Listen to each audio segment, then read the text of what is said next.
Ladang nangka ladang dan tanam ladu. Merekomendasikan Buya Zuhairi Abdullah untuk menerima anugerah kebudayaan. Buya telah melakukan yang bertahun-tahun melalui Silek dan Kesehatan atau Silek Sehat. Buya Zuhairi setahu saya berperan aktif melakukan berbagai kegiatan pelestarian budaya Minangkabau. Memiliki pengetahuan tentang filsafat kebudayaan Minangkabau yang cukup mendalam. Saya yakin beliau adalah salah satu tokoh tangguh di dalam Silek Guru, tidak hanya dari kemampuan senatnya.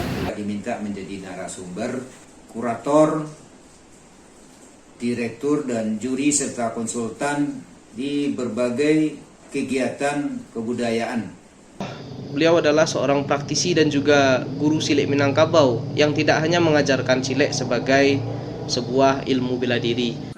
Buya is known in much of the Western world, in New Zealand and the UK, and the USA. Guru Buya Zuhairi Abdullah.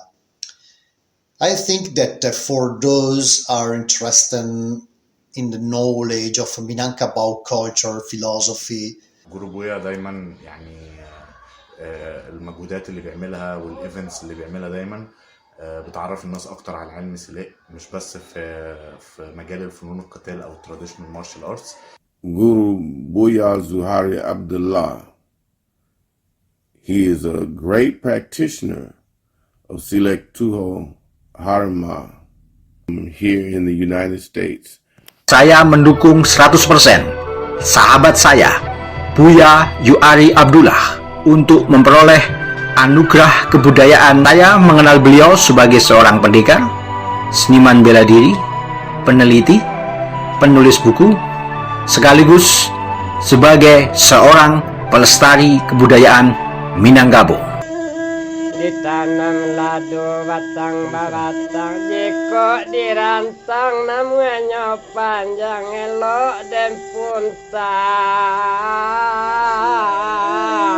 anaknya pendek,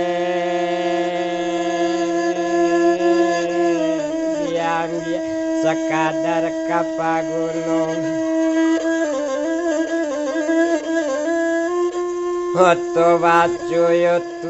Tu bacu yo malatua di situ enggak tu kadi sampaikan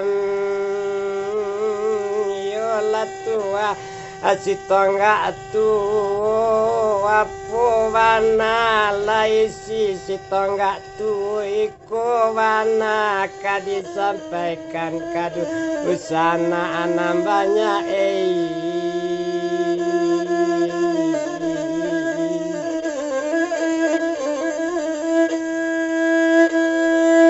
marato si tongga atu baguncang sandi nasalapa